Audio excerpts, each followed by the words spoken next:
looking for you. I brushed it off, pushed it aside, but I couldn't help. I was looking for you, yeah, I was looking for you.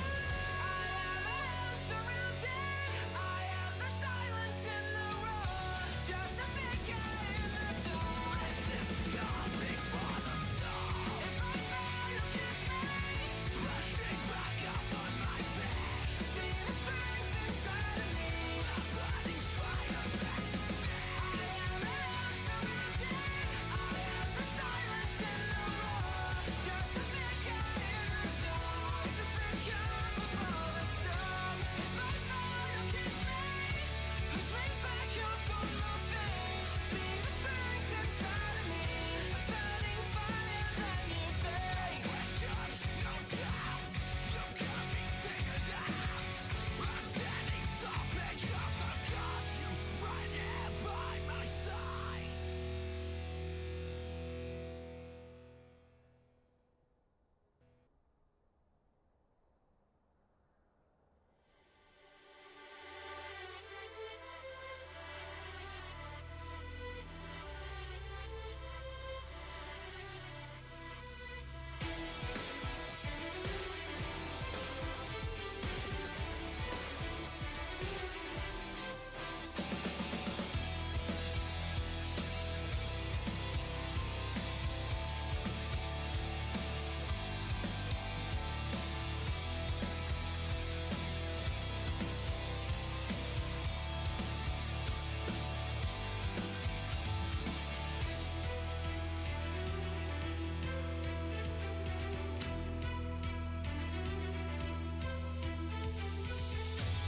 I opened my eyes, filled up with hope.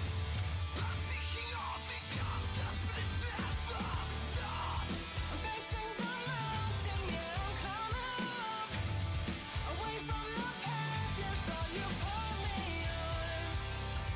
I will rise above the ashes of doubt and stand up to be counted. The smoke cleared and I'm still standing. This is how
Settling now, I can breathe.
Hello guys, and welcome back to the SQ1 League. I am Byron Villa, your host and play-by-play for today, and joining me is Karen. Karen, how you doing? You're technically a color caster as well, right? But not for today. I'm a bit of a flex. You know, I like to change it about. I'm flexible.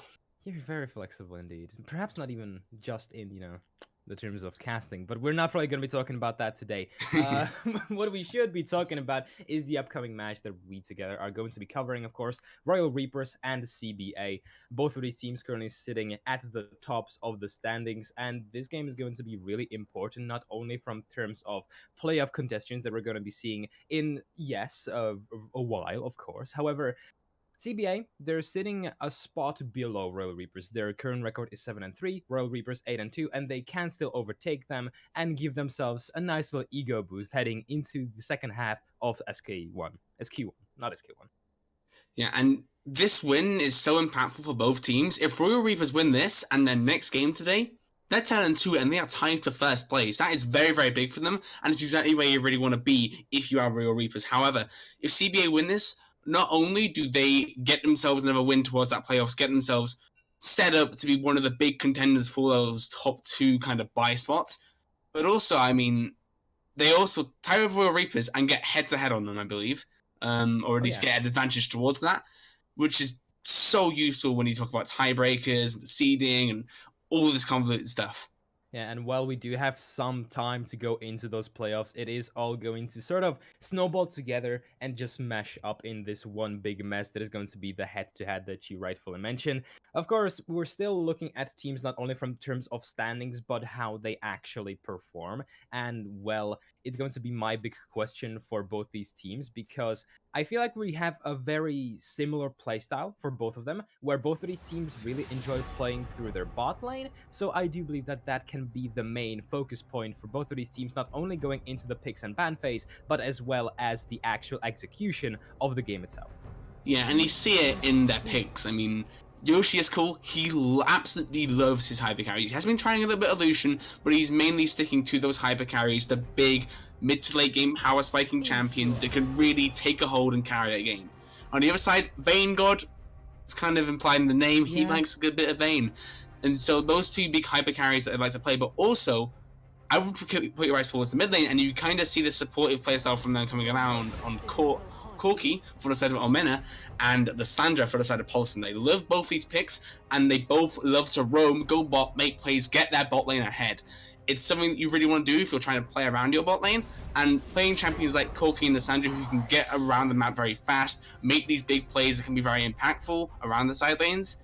If they can do that correctly, it can really decide the flow of that bot lane and give one team that edge that they might need.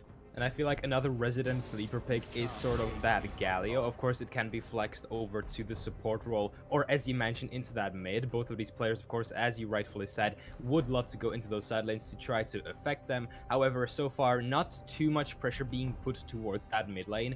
Rather, once again, bot lane. Heavy bot ban focus from Royal Reapers, just taking away so much of that offensive arsenal from CBA. Banning away the Vayne from the Vayne God, of course, a lot of respect paid towards him. Threat taken away from Zerg as well. In comparison, Zerg and compared to Clean by Cody are relatively different. Of course, both of these players can play some engage heavy supports like that Rakan, like that Thresh, like that Pike, but Clean by Cody, he's a bit cleaner.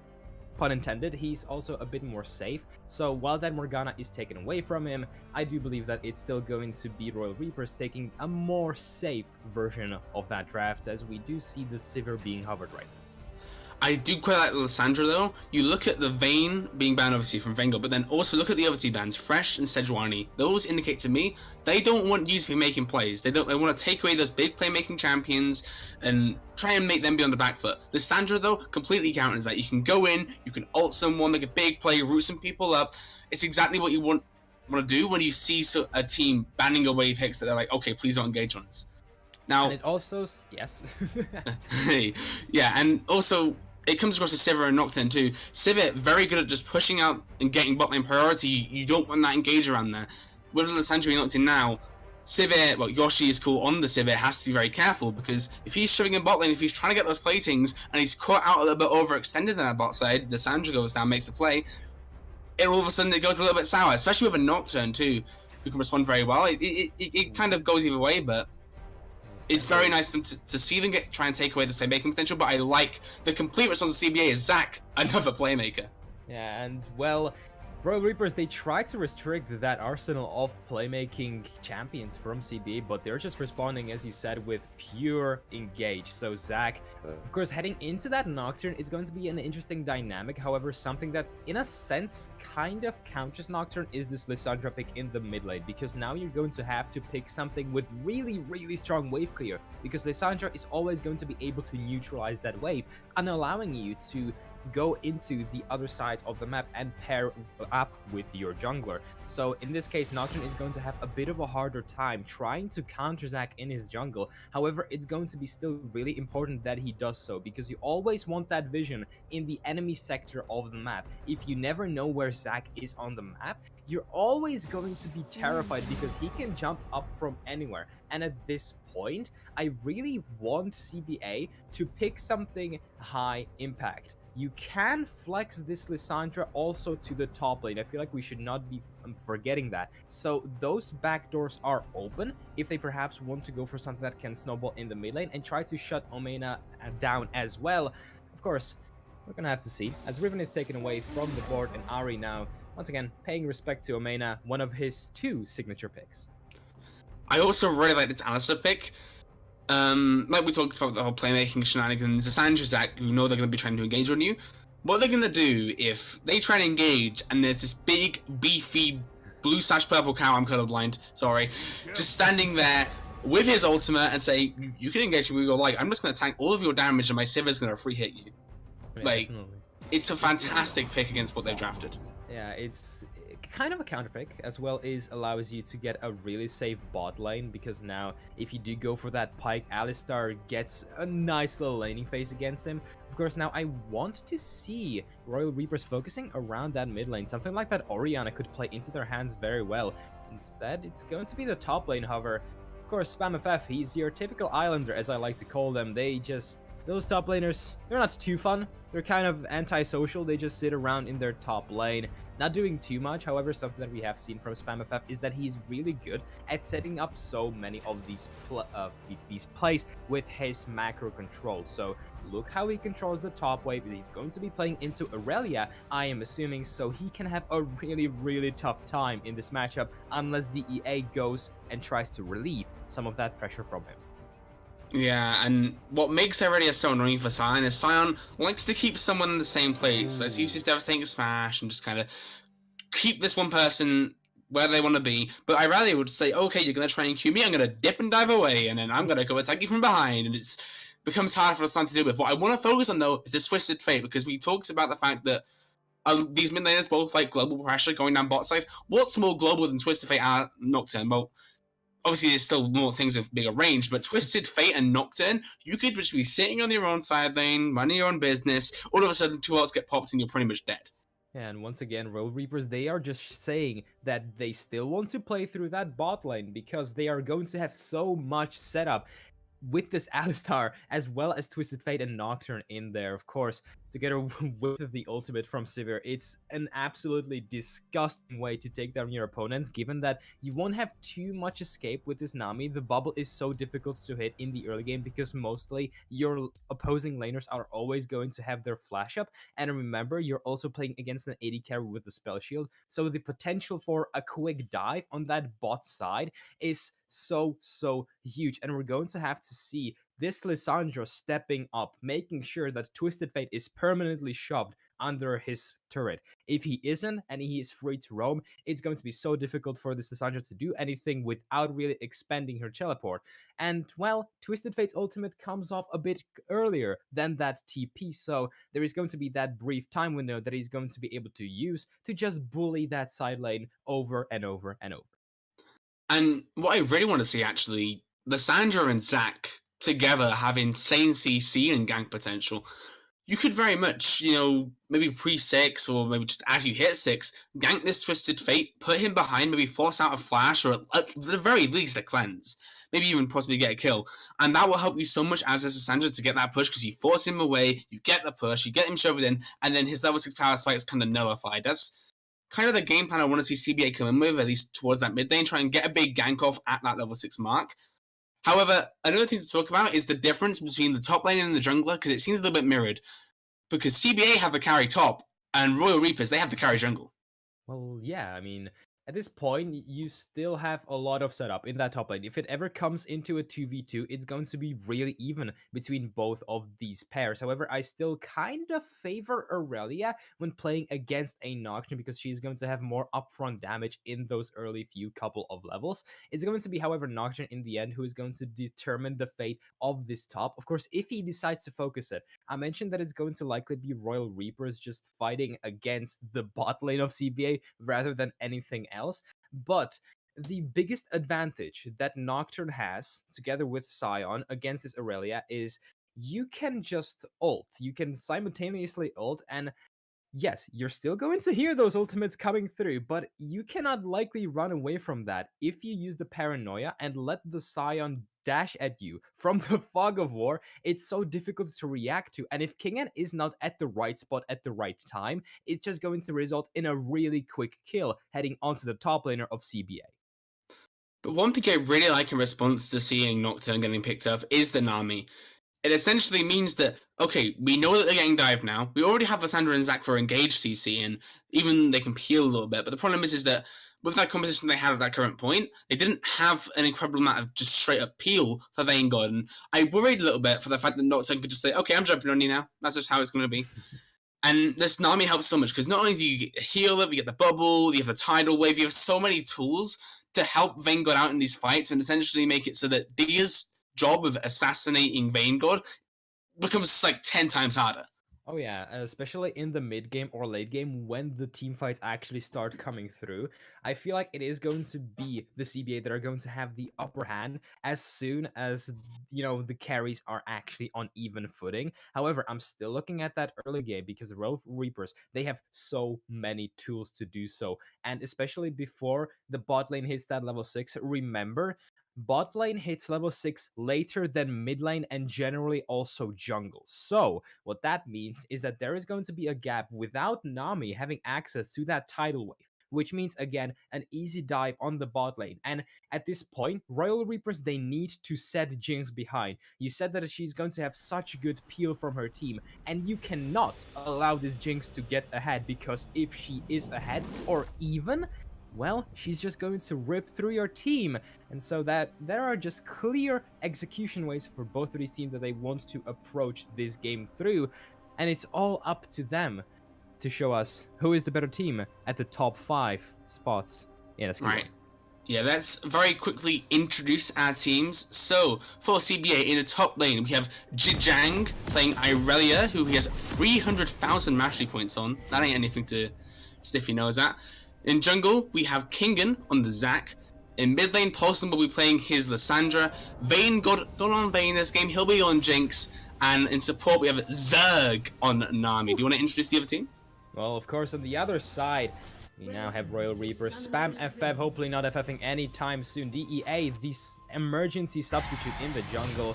Omena, the resident sleeper in that mid lane, now playing on Twisted Fate. Yoshi is indeed cool, and also in this game playing Severe. And Clean by Cody, playing a clean cow, and on that case of Alistar. Now Royal Reapers, they're doing some shenanigans in that topside jungle, but nothing will come of it, at least just yet.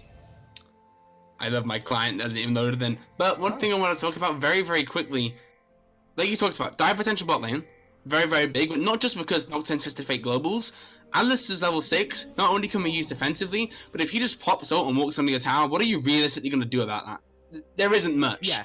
And that's what makes it so powerful, is that not only is there, like, big damage threat that can jump on you, there's also this big tanky beast that can take all the tower aggro from you and just make it so that you can get these big kills happening. I have to agree with you there. Of course, the silver lining for Royal Reapers, or for CBA, is that Sivir doesn't necessarily have a lot of damage on her own. Of course, she was tweaked a tiny bit a few patches ago, where her Q now deals a load of damage. Of course, she's not going to be able to burst your AD carry out on her own, so it's still going to be up to Royal Reapers' entire team to try to do something. I'm really looking forward to seeing what Twisted Fate can do. Once again, CBA, they have a really nice window of opportunity that they can use. That's immediately after level 6. If you see Kingen and roaming around that mid as soon as Paulson is ready to hit that level 6, don't be surprised, because it can shut Twisted Fate down, something that we have preluded to a tiny bit, because it's just so important to shut down this roaming potential from Royal. Oh, it certainly is. Like, if I was Vanguard in this game and I saw Nocturne Twisted Fate, I would be quaking in my boots. I would be very, very scared, but at the same time, CBA can take control of their solo lanes, and if Nocturne and Twisted Fate focus their efforts bot lane, it does mean that Jijang on this Irelia in the top side can really get a bit of priority and possibly look to get a big solo kill or at least a big push. However, it's going to depend on those junglers from both sides. Kingen, he is going to have to decide whether he wants his bot lane to survive or if he wants his top lane to get ahead. And at this point, I may argue that it may be a bit more important for Jinx to stay even, because if Aurelia gets ahead, that's great, but you're still going to be facing this strong front line in the case of Alistar and Sion that you also want to run through. So, not the easiest ways of playing through that game. Well, we'll have to see. Right now, things are pretty even. You know, nothing happening too interesting. Of course, both junglers setting up vertically around the map. That's lovely to see. And just splitting the map in half, and Kingen staying around this bot side, creating some pressure that CBA right now do need if they want to survive and not be dove. Is that dove or dive? I'm really not sure. I've heard both versions, but yeah.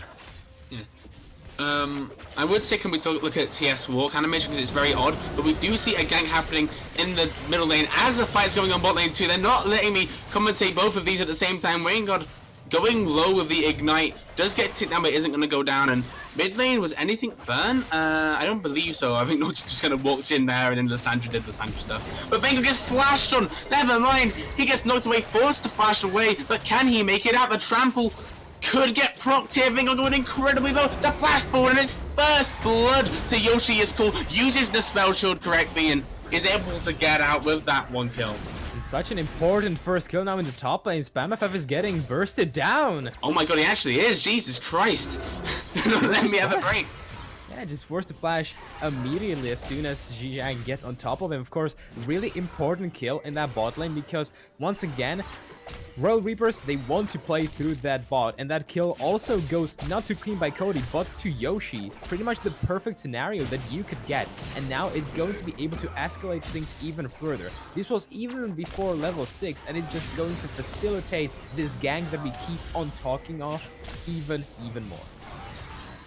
Yeah, and now actually TS got himself a little bit of a push here, knowing that Lissandra doesn't have any mana. Thing is, Lissandra doesn't have a teleport compared to Twisted Fate's cleanse. So what's going to happen here is that Twisted Fate going to get himself a little bit of a push going, but then Lissandra will very likely just either TP back or have that TP advantage going for herself, and that creates a little bit of a problem for Twisted Fate, because you want to get the push, you want to start roaming, but because of Lissandra's potential to just keep shoving you in again and again and again, like the double Dark Seal with the Corrupting Pop means she will very likely have the mana to do that for a while.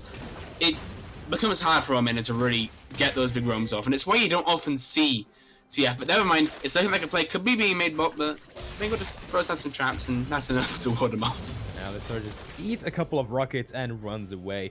But I want to point out that Lissandra didn't indeed use her teleport, and I feel like that is because we mentioned this once, and you talked of Lissandra as this big disengage pick, and I have to agree with that. However, without that TP, she would be unable to affect the side lanes, something that CBA wants to keep in their arsenal. So instead, you will see Lissandra, giving a bit of that CS lead to Twisted Fate. She's going to be able to just run there, not lose too much. I believe that she lost 5 creeps or so. That is way better than using that teleport. And oh, but Zhejiang, he's doing a lot of damage to Spam FF, but he also goes low, and incredibly low in the top side, and they're hanging around. But here comes Kingan. He's looking to see if he can get himself a good elastic sigil. The stun goes up though, and Spam FF gets the solo kill on Zhejiang. Well, I mean, that reminds me of the what's it called? What's the hype up video that Riot put out like before the ranked start? When there was that Aurelia that just gets knocked down by that Sion. That's pretty much what Awaken. Yeah, Awaken. That's pretty much exactly what happened there. Aurelia, she jumped in, but she couldn't use her Vanguard's edge, and SpamFF was just too tanky. He just rammed Aurelia with his body, immediately bursted her down, because surprisingly, he has damage. Because, well, it's early game. And stats are a thing, I think. Ah, man, it's tank stats. What can you do? It's lovely. It's the best part of League of Legends. So I'd like to thank you for getting Awaken now stuck in my head, and that song's a bop. And, yeah, no worries, man. I'm your resident earworm. oh, but here comes the ultimate out. The Vanguard's edge tags SpamFF, and he's gonna go down. Zhejiang was not happy getting solo code, and he wants to get in response. That's exactly what he'll get. SpamFF right now not respecting this Aurelia enough. Of course, she does have 2 long swords, which may not sound like a lot of damage, but well, it's Aurelia. If she gets those stacks off on you, remember, it was changed, so now she can still once again get 5 stacks, I believe it is. So she can just burst you down, a lot of damage coming through her. Now King and... oh, here comes the paranoia, those straight ons and Vanguard, but you see the usage of the Nami peel incredibly well there, meaning that Vanguard's able to survive, but the flash away, oh no! Vanguard oversteps and gets cut out. He dies, but here comes the Zac. Is he going to make something happen? He probably won't. He might just be here to clear the wave, essentially stopping them from getting any of these platings, which is very lucky. I think Yoshi's still going to get 1 and be happy with that, but other than that, they won't be able to get anything more. It was a really lovely aqua person there from Zerg, but in the end, unable to affect things too much. Once again, the dive potential coming through from Royal Reapers, playing really well to their win conditions. In the meantime, we haven't touched on it, but Omena was able to push Paulson under his turret once again, expending that teleport, which is so huge, as well as the flash. And top lane, of course, Zhejiang are just trying to chunk SpamFF down. Of course, already 20 CS ahead, pretty perfectly utilizing the potential for Aurelia. Now, a really strong bruiser nonetheless. Yeah, and it's exactly what you want to see from the side of Royal Rivers. They've got themselves an early game lead in that bot side. They're now able to really control this wave, push in. They've already got themselves 1 plating, and you saw the dive potential going on from the Nocturne. He didn't actually really need to dive that one, but he did have that kind of pressure, and I'm expecting another play soon to be a Rain Man bot side, and this time it very much could be just a full-on gank. No, but not full-on gank, a full-on dive. Yeah, it could be 4-man dive, especially now that the entire lineup of CBA is completely teleportless, and it's just going to mean that Royal Reapers, they can just set up vision in this bot side jungle. They can just go into the river, get everything that they want, make sure where Kingen is, and then set up for a quick dive, a 4-man gank possibly. Omena, he does have access to Destiny. Right now, Mountain Drake is also open, something that DEA is looking to exploit. Yeah, and he's going to be able to probably grab himself that one. He's going to pull it out to make sure it's very safe. But look at bot lane, because Kingen is positioning himself for a gank. He's got the assassin shot down. There comes the tidal wave though. They know that spell shot was bad, and now the CC chain is huge. They force the Sivir to flash out there, but Clean by Cody's so tanky on this Alistair, causing so many problems. And Zerg, he's been knocked back into the enemy team. He is not going to be long for this world. Does get a really nice bubble off, to be fair, but he is going to go down. That is a 1-0, and now we see TF putting a lot of pressure down mid lane. Alessandra going incredibly low. Does not have the ultimate to save her, and she will go down too. That's a solo kill for Omena. And well, CBA, they just do not have the damage right now to go for these plays. Remember, the only damage dealer there was supposed to be Jinx, but she is 0-2. She has just that pickaxe. Oh, and here comes Sack. He's trying to make a play again. The traps are going to lock down Sivir for a while, but they just don't have the damage, like you said, and they can't just burst down the Sivir fast enough. They do get both summoners, but it's not going to be enough as they're able to secure the Mountain Dragon. And also a really nice rotation there from Omena, using that Destiny to run over to that bot lane, secure that kill over on Zerg, run over to mid lane and just murder Poulsen. There is no way you can describe that. Forcing now Poulsen to go for 2 Dark Seals, that's a bit of a yiker, you could say. Now, things are starting to snowball from Royal Reapers, so what we have to focus on is going to be that Rift Herald. That objective is going to force DEA into the top quadrant of the map. And now, he does have access to that Paranoia. Unstoppable Onslaught also open for Sion. He can go into that top lane, he can set up a kill, and that is why you're seeing Kingen now go for the Scuttle Crab, making sure that Aurelia knows where the jungler is. It's just the question is, how much of a risk are you willing to take in this top side to try and gank the Aurelia? Sure, if it goes well, it's fantastic. You get another kill down the Aurelia, you give Spyfef a little bit of lane priority, and you probably secure yourself a Rift Herald because of the priority you have. The issue is that Xingjiang right now has a very hefty CS lead already, and Aurelia is one of those champions that can just outplay a gank out of nowhere. And the question is it worth the risk to go and gank her, or do you want to just safely secure vision around the area? And it's looking like right now Nocturne's just going to be clearing his own jungle. Yeah, he is just taking those jungle camps, likely going to be heading to take out that vision after.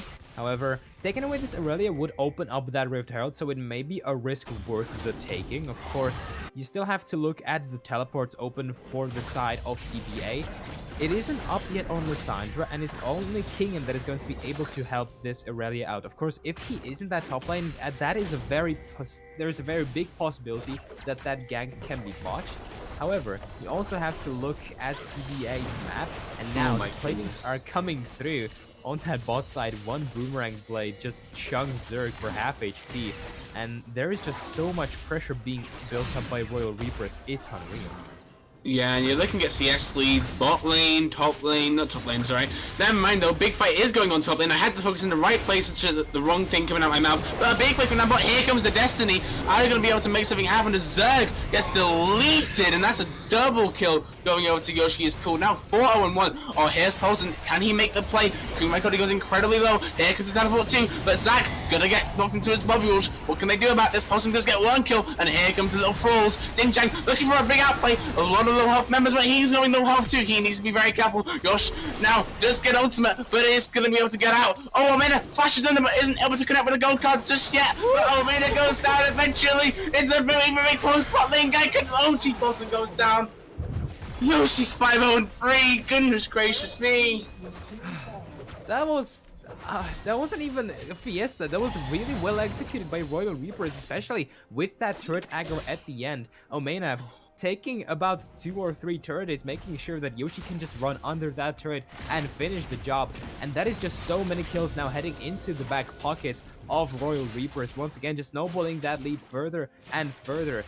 And what can CBA even do at this point? Well, I feel like they just have to let Vanguard scale, and it's just going to be difficult because once again, you have so much engage on Royal Reapers, and they have been using it perfectly, flawlessly, meticulously. I don't know how many words I can use to really just describe it. I think they have two win conditions. It's that Vanguard scale up and use Irelia as priority in the side lane. Sure, she doesn't have TP or Flash right now, which is very unfortunate, but what she does have is a very, very nice 30 CS lead and a kill lead. And you can use those to get yourself the item advantage and start to actually do damage to the slam, because Irelia is fairly decent at dealing with tanks, and so if Xing Zhang can really get priority in this top lane, can start forcing plays. But here comes Zach, not allowing me to speak. Almena unable to get bounced through his friend, and now Kingen going on the tower, getting very low, but isn't going to get instantly to down. But Paulson taking a lot of damage from Almena too, and they lose out on that engagement they go for. And in the meantime, the bot lane turret also falls Irelia. Now in the mid lane, however, looking to do something, unable to find anything in the end. Spam FF in the end. Or sorry, instead just decides to push that top lane. Nothing comes through for CBA just yet. It looks like they're just trying to set something up, but they're just unable to, because Royal Reapers, they have a 6k gold lead. They are so far ahead, and you mentioned that 30 CS lead can be a good thing for CBA, but at this point it would force Irelia, this big split pusher, to go into that rest of the team, which would just open up the side lanes a lot more from CBA. And it's just such a curious situation where right now CBA, they either have to find a miraculous pick and somehow give that kill over to Vayne or Vayne God, and they just here comes the unstoppable onslaught. Xing Zhang getting locked down. Here's Yoshi, wants to finish up the kill, and he will. And this Sivir, can we just talk about how fed this Sivir is right now, because holy moly. Yeah, she does have 1,000 gold bounty on her head. Of course, if you manage to kill this Sivir, that is going to be a lot of gold going into your team, but well, right now, it seems a bit impossible, as she is just in a side lane with that Infinity Edge, taking away another turret that is going to be solid gold going completely, and only to her. Now, Rift Herald also being taken.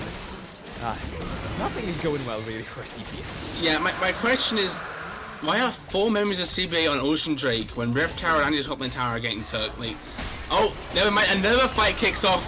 The tidal wave comes in, the bubble comes in, Omega gets locked down by a hell of a lot of CC, cleaned by Cody, knocked straight into the back line. He will be slowly but surely took down, and they get some kills on the board. Well, this is precisely what I alluded to when I said that they needed to find either a pick and give it to Vayne God, or they just needed to scale. They decided to go for the former option, and they give 1 kill, as well as the full bounty to Vayne God, of course. Oh, and here goes the paranoia though. He dives straight onto Vayne God. Vayne God flashes out though, and Dia does not expect the Glacial Prison to get locked down there, and as Spam F taking a lot of... Oh my goodness, no Sivir! Oh, she's so much damage, it's just not fair! Oh no, but she just get locked down by a little CC, she's gonna be took down. That's 1k gold going over to Vayne God. And that was so close. I thought that might have been it. I thought Sivir might clean that one up, but no. That was not the case. That was so greedy from Royal Reapers. They thought that they had the fight, and so Yoshi was just running the enemy team down. He had those 3 crowd control ridden top laners, of course. Now Oh man, I just goes to flash out. Lovely, lovely. For a second I thought something was gonna happen, but maybe not, maybe not. Yeah, it's this state. Just teleports in, says hello. Tips his hat and much. Ooh, big CCJ actually coming with his time F. He's taking a lot of damage, and he could go down. That was very, very close. Now, Not gonna happen though. yeah, Zhang also managed to take that bot lane tier 1 turret, which is pretty huge. Of course, mid lane tier 1 still chunked for half HP. I do not think that the Rift Herald has gone down just yet. No, it is still sitting on the EA. Of course, he still has that half time up of it, so they can go wherever they please, try to take a turret. Of course, they're unable to get any plays from it. It's 18th minute. But right now, I am still looking for Royal Reapers to try to iron out some of these engages, because, well, if I have to be honest, some of them have been seeing pretty goddamn questionable. Yeah, you can see that. I mean, at this point, you don't even necessarily need to engage all that much. You want to really get the lane priority and just push them in, get vision control. You have Baron coming up in 1 minute, and then try and make a play around that area. Whether or not it's getting them to try and cop onto you for a fight, or whether it's you just go in the Baron. I think that would be my next kind of wink on this Royal Reavers, because you want to end this game relatively soon. Because the longer this game goes on, the less your lead matters, and the more you're going to be struggling with things like Vanguard and this Jinx just scaling up. However, you still do have that 500 CS meme win condition for Severe, so technically it's not all lost if this game does stall out for you. So, I feel like we haven't talked about it yet, but, well, Royal Reapers, they're not out of the run if it goes into late game. However, bot lane... Oh, the flash out by Jajang, but he has met Dia. He's saying hi. He's trying to run away, but he is actually able to do so, as here comes the TP from Paulson. He is this essential that has a lot of survivability, and Dia actually getting chunked down very fast. There goes the GA pop, and here comes the Sandra looking to lock down some members, but the paranoia means that they're going to be lost in this fight. The communication has kind of fell apart, but it doesn't matter because Jajang's doing so much damage on the backside of this fight. And now, keep your eye on Vanguard. She's full health and doing a lot of damage. And now Omen, possibly caught out here, gets popped. Oh, no, uses on this. Will get popped in a sec. Never mind. Won't. He actually survived that one. As Civic gets a double kill. Yoshi 8-1-5. I have to keep saying his KDA because it matters so much. And now that he has a red buff, he just can walk up half health to a full health Zac and say, you're running away. And that was such a chaotic fight. Yoshi actually messed up a bit on that positioning. He was a bit scared after what had happened in that mid lane, I think. Because, well, he did sort of, you know, int that kill away. Now he was playing pretty far back, but in the end he comes back into that ongoing chaotic fiesta that was that fight, and he secures it for his team.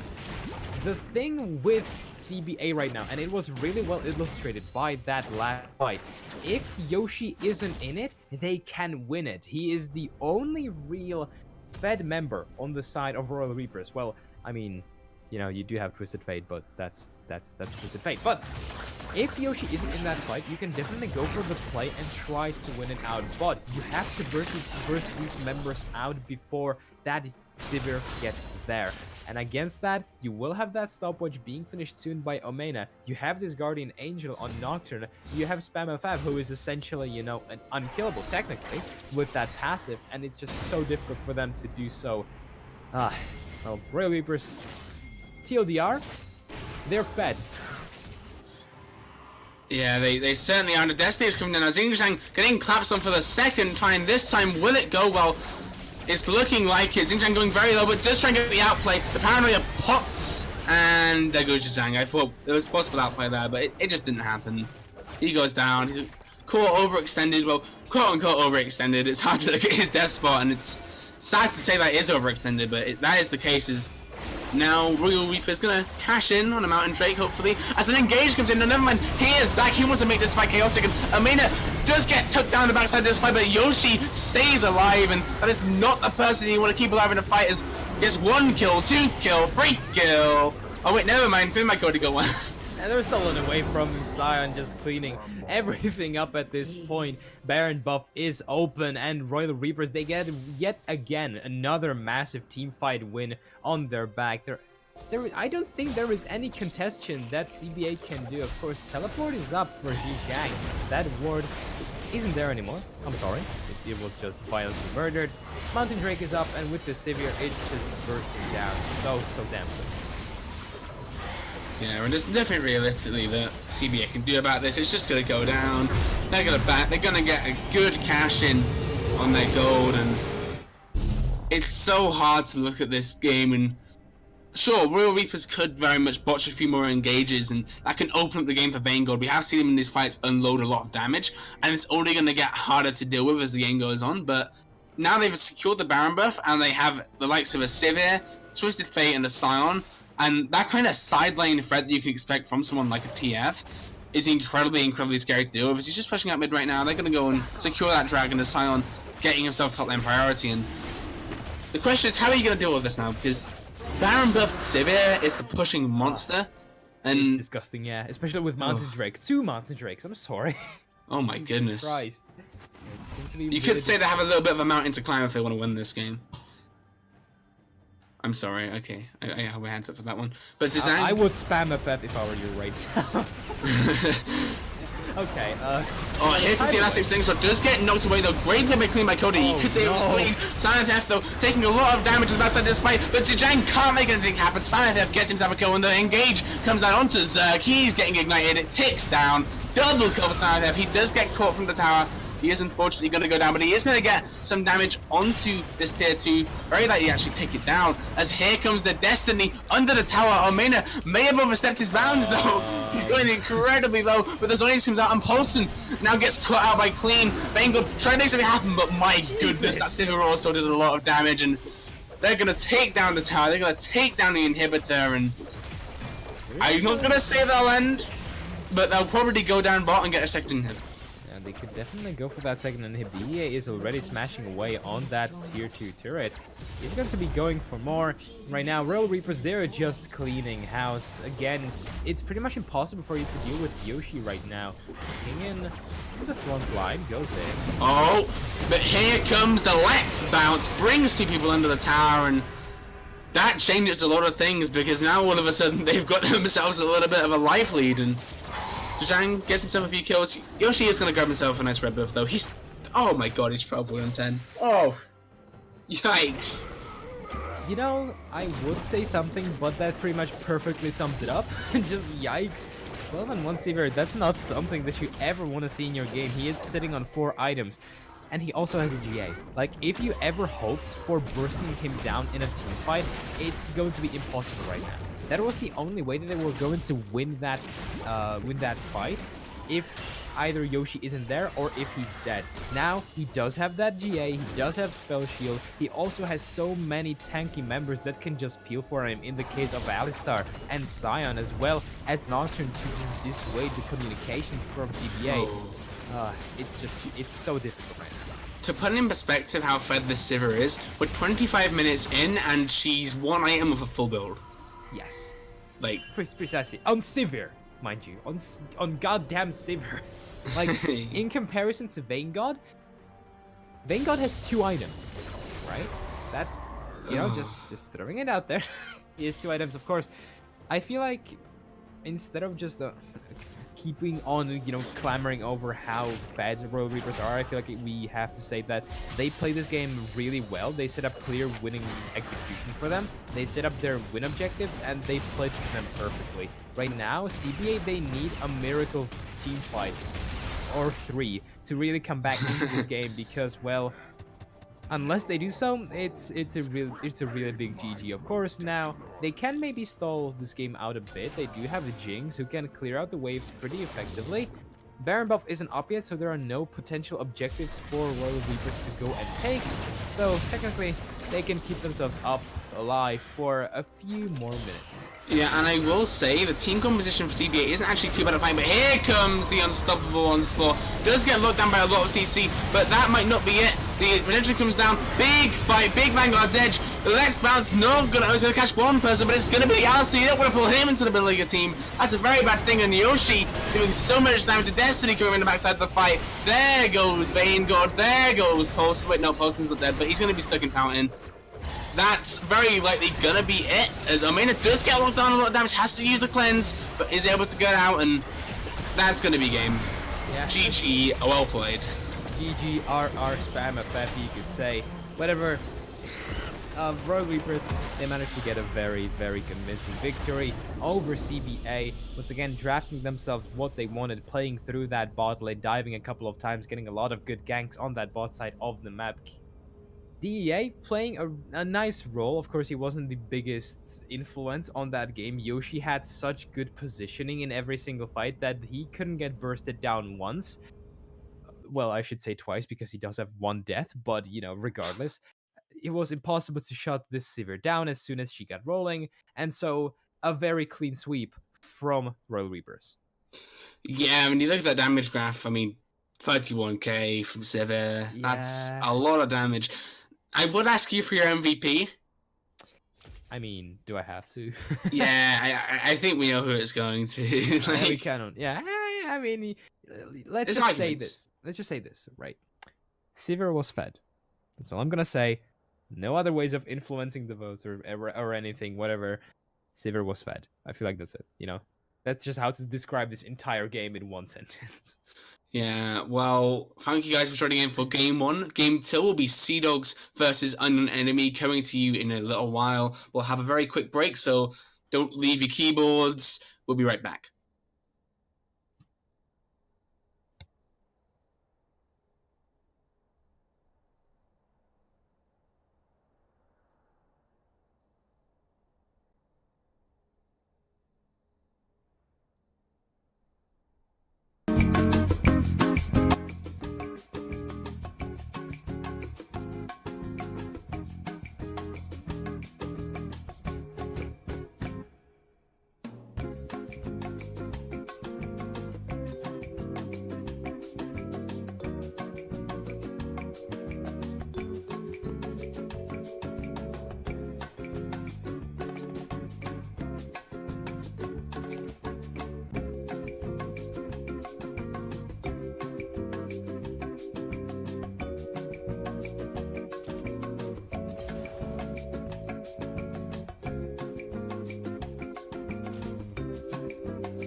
me feel like a rebel, but I will not give you a reason to destroy me more and more again and again.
the attention, girl, I know you.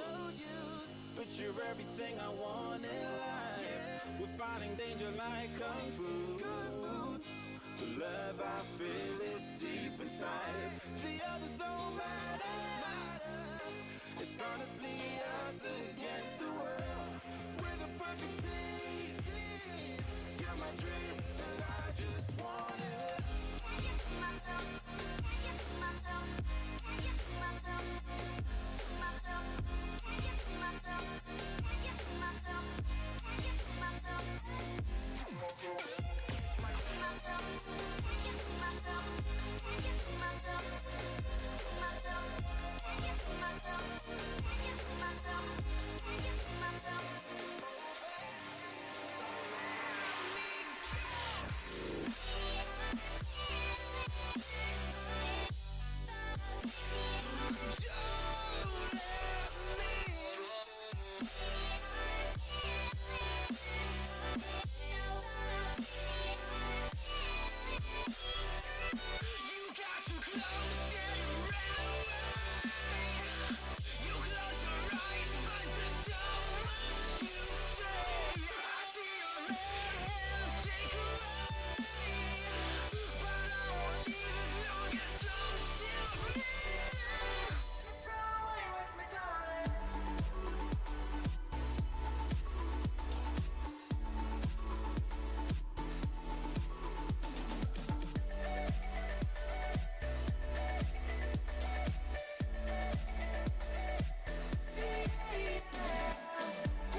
From beneath the sand, danced with me, girl, seems so far away. Across the universe, she lives another day. I know the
Hindsight is fleeting when your heart's bleeding and all you can see is red.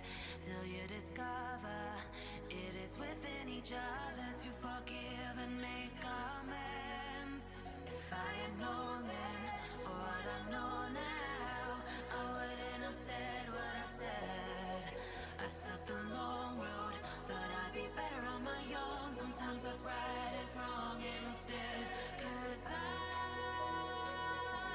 was too young and I didn't understand that you were the one. And I can't wait to see you again. Oh, I can't wait. I can't wait. I can't wait.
I'll never forget this day.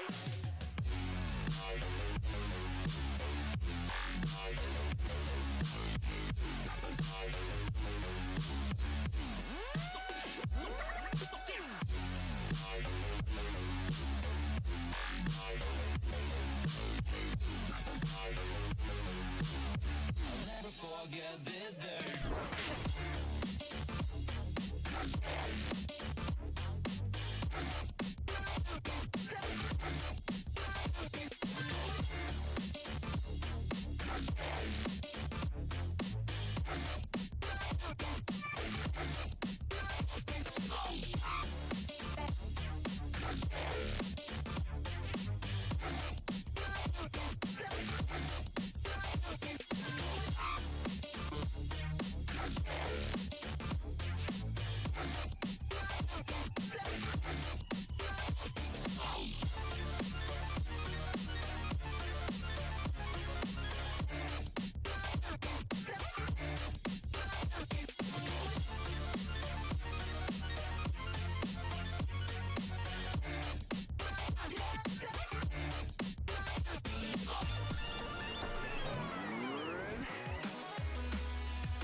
Like the attention, girl, I know you. But you're everything I want in life. We're fighting danger like kung fu.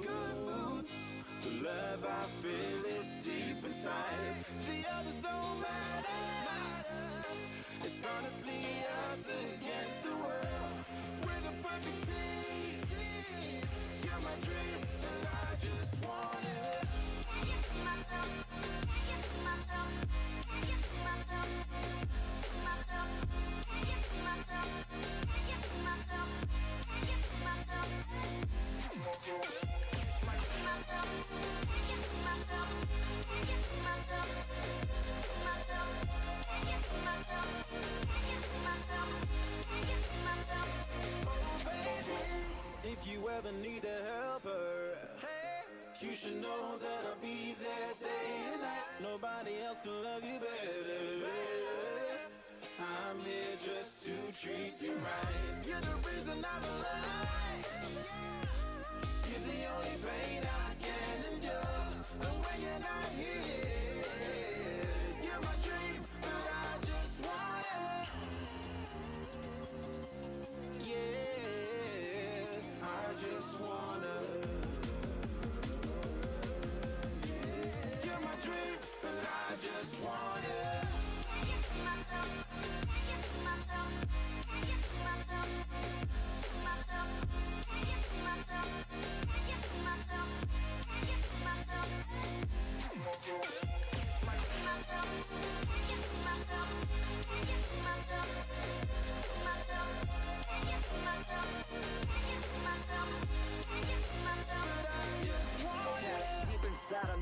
star, you my bunny, I'm your Clark. From now to eternity, I give you all my heart. We are meant to be, it's clear to see. My love is bigger than I thought. I got everything I want when I hold you with my arms. The others don't matter, my love and my pleasure, the key to my treasure. Whatever's the weather, day up and out with you till I die. How many times for you I'ma try? Want you to notice the one and I know this perfect soulmate. I wanna show it my best friend. She saved my life, my happy end in hard times.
If I had known then what I know now, I wouldn't have said what I said.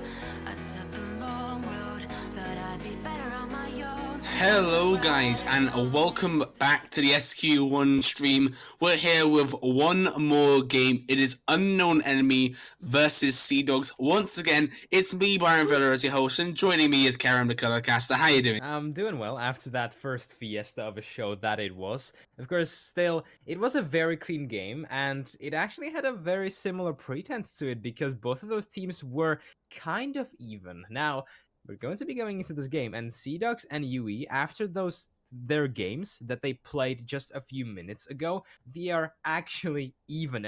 They are now sharing that 8th spot in that leaderboard. So, well, a lot of narratives, a lot of meaningful plays, hopefully, that are going to be happening because it will decide the seeding. Of course, right now in that leaderboard, UE are coming off of a win, so I do believe that they're going to have that benefit of a momentum. Let's see how Seadogs can fare with it. Yeah, UE are on at least a 2-win streak right now. They're doing very well for themselves. They kind of bounced back.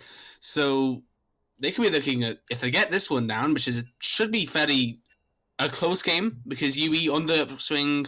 Now we have Seadogs kind of on a little bit of a downward swing. If they can take advantage of that momentum, get themselves another point, all of a sudden, 3-game win streak, you're heading up in the world, you're 7th place. If they get 1 or 2 big wins in those middle of the table, against those middle of the table teams, all of a sudden they're looking to playoffs. And for a team like UE, who a lot of people were signaling death signs for after the reformation of the roster, that's very, very good for them. Reformation of the roster. Yeah, I really like how politically correct you are in this case. But yeah, about the shenanigans, or rather after the shenanigans of UE, I am really surprised to see them popping off this much and coming back into this season. Of course, want to mention once again, they are now sharing that 8th spot. But you said it, they are in an upswing. They can definitely try to get even further into that league and possibly as well make playoffs. So let's see how they perform today, because I have still a lot of questions for them. Most namely, is Colin going to be able to step up in that mid lane? So far, he has sort of been this consistent mid laner, but consistently average, as I say. Are Unknown Enemy going to play through him, or are they going to decide on the rest of the map? I don't know. We're yet to see that, but the other side, Seadogs, they are using an emergency substitute in the form of Sir Hench in that top lane, so that can be one of the lanes that they can decide to go play through. Yeah, and here's the thing. I look at UE and they have very, very solid top and mid that very likely won't lose their lane. Hannah did a very good job in the game versus Recrugs, just holding that lane very stable, and Colin did the same in mid lane. They like to play around the bot lane, and that's kind of how they like to do it. Get the jungler, start ganking bot, make that kind of happen. They know that top and mid are just going to have a very solid, even lane, so they can focus their kind of control around that bot side and really get some ganks off. That's how they succeeded versus Freecrugs, and it could be how they succeed here. Yeah, and right now it is going to be actually a new jungler playing for unknown enemy. It's going to be Sicko. I'm not going to say the other word, don't worry. So we can see some differences being... No. We can see some differences being made in their playstyle. Of course, we are moving right into the picks and bans. Morgana with that new splash art, I have to say it looks kind of weird, doesn't it? I mean, I'm just not used to it, I suppose. The other bans, of course, being Kha'Zix, Sylas, and Lee Sin. Taking away the more playmaking potential, both of these teams, maybe just looking to give their AD carries something that they can just scale up on, you know, reach a very consistent point in time. Lucian, now taken away from Flaxer, of course. He is our resident Lucian player, so it makes sense that they want to take that comfort pick away from him. I mean, now you have a very big option first, but there's so many different things you can choose to go for. You can go for a very big power pick, or you can go for a flex pick. I'd quite like a flex pick here, just to see what they can kind of do with it. Draven, that is a flex pick, can go top, can go jungle, could even go support. Yeah, you know, if it goes support, I do have a fun fact to bring up. I'm not going to be bringing it up just yet because, well, I don't want to put any players down, of course. So Jarvan now locked in. I presume it could go to Sir Hench. We haven't actually been seeing it be played in the jungle all that much, surprisingly enough. Of course, you can max E or as well as Q on that Jarvan to get a lot of good poke, depending on what the matchup is now going to be for him in that top lane.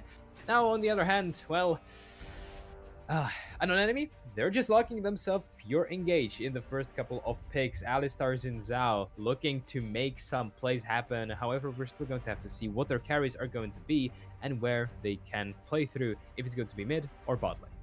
And I really like the Alistar and Xin Zhao looking because they do great into a Jarvan. A Jarvan engages. Okay, so either you're engaging against an Alistar and you're trapped in a Cataclysm with a big purple cow with an ultimate that means he's not going to die. You don't want to be in that situation. Or you don't want a Xin Zhao, but then Xin Zhao just knocks you away with his ultimate as well, and then you're kind of stuck like, guess that didn't really work too well. So I quite like these two picks in response to the Jarvan. But Jarvan Galio, that combo, incredibly scary and it's incredibly quick. Lock down one person. Orianna, can we get an Orianna? Can we get that wombo combo straight off the bat? Please, no. Okay. Well, they made me sad. Calm. Well, I mean, yeah, just calm, serene. You know, relax, breathe in and breathe out. Kai'Sa has been locked in. Galing now on the side of SDS, of course. Nah, regardless, seems I'm not going gonna for.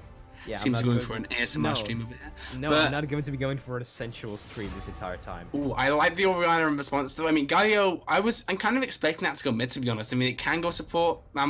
He's very happy playing that, but Orianna being locked in essentially means that there can't be any giant wombo combo things happening, and you're taking that away. And plus, it gives you a little bit of synergy too. Xin Zhao and Alistar, they're decent ball carriers too. For a ball on them, they'll go in, you press the ultimate, and then bada bing, you've probably got a kill or two. Yeah, I feel like that's how that works. Of course, taking it away from Seadogs is really big right now, but you mentioned that they have a little bit of a synergy. Well, I dare argue that it's actually really big because the ball delivery system, you have now Alistar as well as Xin Zhao who wants to be in the thick of things, who want to be in front line. They have really solid engage. They can just run in and suddenly you get a shockwave targeting 3 or 4 people and boom, that's the team fight one for you. Now, I feel like Seadogs are just, you know, trying to pull off some mind games here. They're trying to set themselves up for a positive matchup, mostly in that top lane. And bot, I suppose, Galio could be flexed over either to the mid lane or to the bot. And Jarvan can go also support. So, you know, just gonna say that. Of course, now the bans. Zoe and Cassiopeia taken away from Wheatfish. So, right now, unknown enemy, they are thinking, okay, it's not going to be Galio mid, it's going to be Galio support. They are going with it. Right now, it's a possibility for Seadogs to exploit it, as now, unknown enemy, they have shown their cards. Yeah, Jinx, very, very solid pick in the meta right now, can scale up quite well. I mean, the Sivir being gone, I'd say Jinx is probably the priority pick here, because it gives you both the range of the fight that the Rockets can give you, the spread damage when you get the Brunans. There's a lot of things that Jinx can do, but she needs to get to that point first, and that can become quite difficult, especially if they end up looking in this Corki, meaning that the Galio is very likely going down to the support position, and Galio's engaged very scary. Yeah, well, Galio can engage, Galio can peel, and Galio can run away from danger as well. He's your perfect man, locking him in 50% of your solo queue games, because the other times he is banned. No, but Galio support will mean that the bot lane of Unknown Enemy is going to have a harder time actually fighting, because when you think about this AD carry matchup, whoa, okay. Oh, the wombo combo was Oh, disgusting. no. That's disgusting. Luckily, they don't have that Orianna, at this point. So much engaged on the side of Seadogs. They just want a team fight. They just want to comp up. They just want to come together and just hit this lineup of Unknown Enemy like a solid brick. Kale being hovered, I don't think it's It's not actually gonna allowed happen. yet, is it? Yeah, is it allowed, or is it 2 weeks after it's been released? I'm not too sure what the running is on that. The Sion gets looked in though, very, very solid pick on the top side, but I'm looking at a composition that Seadogs have, and I like it a lot. It looks so Oh, yeah. explosive. It Just looks so fun. imagine seeing a Jarvan Cataclysm on 2 people. The Malphite ult comes in, the Galio ults and stuff, the Kaiser's ulting in, and then Corki packages over that. It's just Jesus It's Christ, perfect. that wombo combo. Yeah, it's really perfect, but also the other side, in this case, Unknown Enemy, have good setup themselves. They have this solid engage in the form of Alistar. They have Sion that can run in. They have Xin Zhao that can run in and deliver this ball of Orianna. A lot of the pressure is going to be decided on how even of a lane can Orianna get, or if she can actually get ahead of Corki, because this matchup can be really boring. It can go either way, really, depending on how the mid laners play it out. However, most of the time you will just see that both these laners are just, farming it out, getting their respective items, Loot and Zeko on Orianna, and like the Trinity Force on Corki, and nothing much happens there. But I'm looking at both of these junglers. Psycho, as I was, by the way, corrected in the chat, it's not sicko mode, can go over to that mid lane and he will have a lot of setup. Same can be said for Jarvan after Corki hits that level 6. Orianna doesn't have any good mobility, and so she can be suspect to get just absolutely sat on by this mid and jungle duo. So I believe that is going to determine the flow and the run of this game. Yeah, and the big difference between the mid lane is just that Orianna kind of lacks a big escape tool. She has a little bit of mobility using the W and speeding herself up, or slowing someone else down, but in terms of the big escape, she doesn't really have that. Corki, on the other hand, has his W, which is his package. Now, sometimes he won't have his special delivery up, but he can always use it to get out, dip and dodge, and if you catch someone like Psycho trying to go a little bit too aggressive on Corki, he can use his W to go back and then go back in, knowing that Xin Zhao is taking the AoE damage from his W, and you can really play these fights very well as Weedfish, and he does have big outplay potential, which is why I'm excited to see this Corki being used, because not only can it go in, it can go out. Like, there's so many different things you can do on the Corki, and I want to see where he decides to do it. Does he go aggressive? Does he choose to go in, make those big leaps forward, or does he want to hold on to it and kind of be aware that Cycle might gank and go for a more passive, scaly kind of build? Yeah, and he can also roam. So what we could be seeing is him just moving away from his lane and either to bot or top lane. Both of these lanes are actually open for him because he will have a lot of setup with that Jarvan, with that Malphite on someone as immobile as Sion or Jinx and Alistar. Alistar, he's a nice disengaged guy, but he's not your best guy, he's not your best beefy boy, as we would say, the triple B. So he can run over to either of these lanes and set up a really nice roam. I feel like we saw that in the last game from the side of Royal Reapers. We can perhaps see it be done once again by Seadogs, but it's a bit more difficult to perform, and that is why you're seeing this teleport on Corki. He wants to get this push going against that Orianna. He wants to be in control of the wave. He wants to be shoving it down her throat constantly. The wave, god damn it, that sounded terrible, and then just run over to the other lanes. Yeah, and I'm looking at these two compositions. Usually, there's a pretty clear spike for one composition and a pretty clear spike for the other composition, and they're at different points in the game. But I look at both these compositions.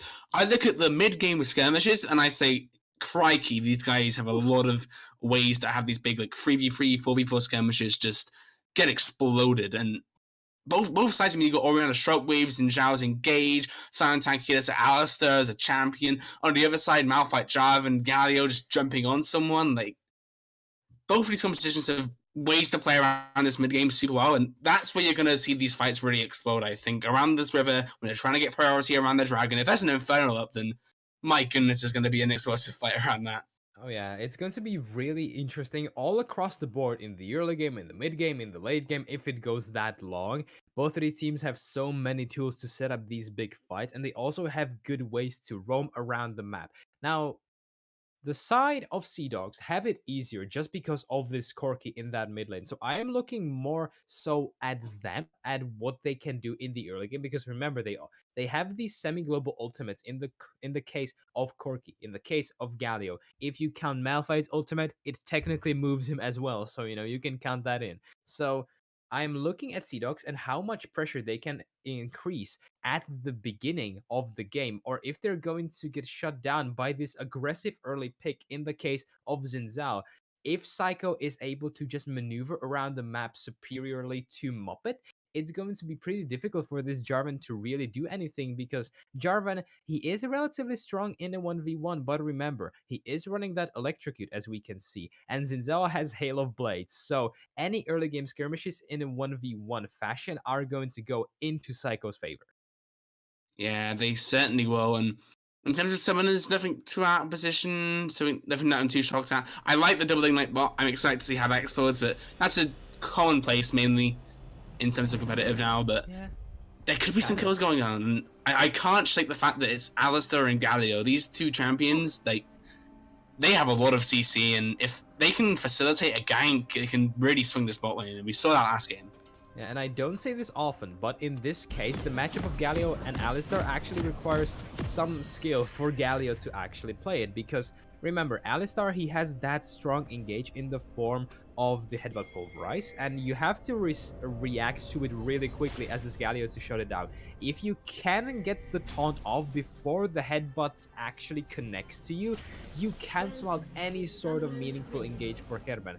But now, Mammon might just get collapsed upon immediately. Can we remake I Flashed?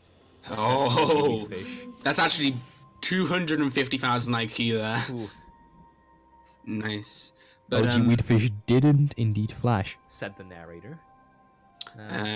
But no fight, unfortunately, going to break out. I do want to say though, a big thing to guys to look at is not only stopping Alice's engage, but also Alice can stop his engage. If he goes for like a big E in, big taunt, and he just gets W'd away, then I get headbutted. Yeah. What do? Yeah, pretty much. I mean, again, it's this Alistar as a disengage tool. It's not the best, but it can work. Outside of that, Jinx and Alistar don't have too many ways of running away from a gank, and so it does open up a way for Seadogs to just run through this bot lane, secure themselves a couple of early kills, and run away and try to affect another segment of the map. We can see a very similar story be developed as in the first game that we saw today, where one side just babysits their bot, and in the end there is nothing that the other team can do, but well, it'll depend on the execution of both teams, as we now see the minions battling it out. How lovely, you know. It's kind of sad, you know, when you think about that these minions likely have families. Do they? I mean, they're literally minions. Like, are they magical creatures or? I think they're factory produced. That's my theory. Factory produced minions. Okay. Dude, I mean, look how many there are. Like, there's no way they're able to get this many people to enlist to just throw themselves at each other. There needs to be something being done here. It's a big conspiracy. Oh, I'm just imagining like these minions at a conscription. Oh, but you're gonna have to hold that thought for a second because Alistair gets chunked. But here comes Muppet. He's looking to see if he can get a flag and drag off, and I'm not sure if he can. Big wet noodle fight going on the top lane. They're getting slapped. Oh, it's gonna be a kill. The first one goes over to Hench. But here comes the zombie form. Can he get the auto? No, he cannot. And Sir Hench gets away with the kill on the Malphite. I really love some wet noodle fights, especially in the beginning of the game before second minute even comes around. Malphite gets a quick, cheesy kill over onto Hannah. Well, while Malphite doesn't necessarily want to snowball, it's still going to be nice because whenever you play a tank into tank, the one that is tankier generally can try to pressure the other one out. It's not too common, but if you can sustain yourself better in the lane, you'll have it much easier, especially if your jungler decides to help around and put even more pressure in that lane. Yeah, and Hench getting himself a solo kill is going to help him a lot because not only can he back and get the armor, but he can also get himself a Sapphire Crystal. as an old Malphite main, you do have a decent amount of mana issues, not more than you would traditionally expect on a tank. And so getting himself that mana crystal will help him so much and just giving him that extra little bit of poke, extra little bit of damage if he is going to be looking to hard trade. Yeah, especially technically he can go for maxing seismic shard. It's not something that you see too often on a Malphite, but if you're in a already winning matchup, you can technically go for it. I still don't think we're gonna see it, but yes, as you pointed out, Sapphire Crystal helps him out a lot because the Q, let me check, it costs 70 mana. That's actually huge if you consider that the mana pool isn't that wide on someone like Malphite. Of course, on the other side of the map right now, not much is going on, just farming. Of course, the bot lane of Seadogs able to... Joke's on you, there's a guy going on mid. There is something going on here. We're looking very like, oh, it's a big engaged bot lane too. Why do they have to happen at the same time? That's just not fair on me. Mammal does get stunned up as we go down to the top lane. Okay, I guess that... What happened mid? Okay, barriers burned, and that was it. Well, I mean, that was a nice little gang. Muppet tried to do something, but in the end, Colin is able to just run away. He uses the barrier, even though he didn't precisely have to, just sort of flex on them. Ooh. Now, Is winning this one or losing this one? I'm trying to figure out. Hanad is in the minions. He needs to be careful of catching all the aggro. He does They get go down here. Woo. very, very low. Saves him. Oh my god. I will say the Q, also known as the cheese wheel, might just come out if he stays. He's gonna have to back off. He is forced to back. He's going back to his base. Of course, Sir Hedge already at half HP thanks to those corrupting stacks. That is honestly disgusting. Of course, Sir Hedge already able to exert so much pressure in the top lane now. The camera drifted over to bot, where Psycho is, but he's just clearing out vision. Direct camera. What the hell are you doing? Go home drunk. Right now, things calm down once again as no actually big CS leads are being developed. Of course, in the bot lane. Potentially, but outside of that, not much.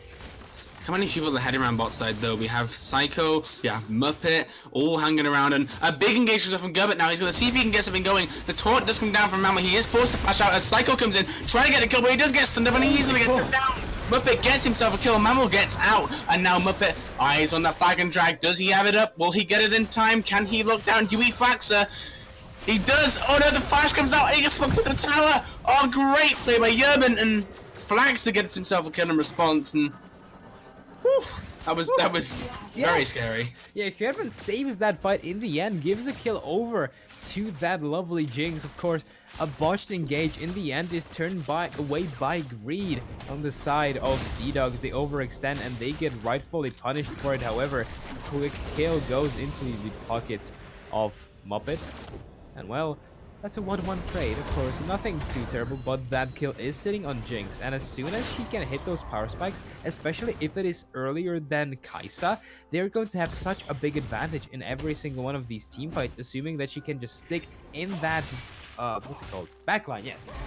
Just hit him behind Sion. I'm sorry, I'm stuttering. It's okay. She's in the top lane, again, a wet noodle fight. Come on, this is what you guys want to see.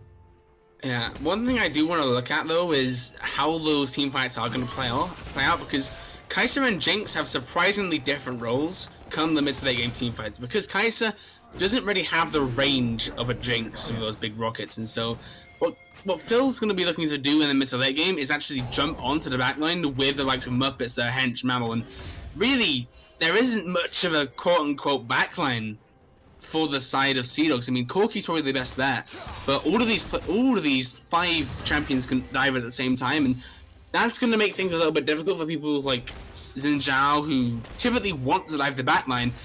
They're gonna have to try and stay in like a middle spot where they're kind of like half peeling, half going forward, and it takes a little bit of skill to kind of execute that area in a team fight. Oh yeah, definitely, especially, well, as you mentioned, it's a dive comp. It can technically backfire because if you botch that dive, if one of your divers suddenly dies, it's so difficult to win that team fight, because you mentioned that they don't have too much front line.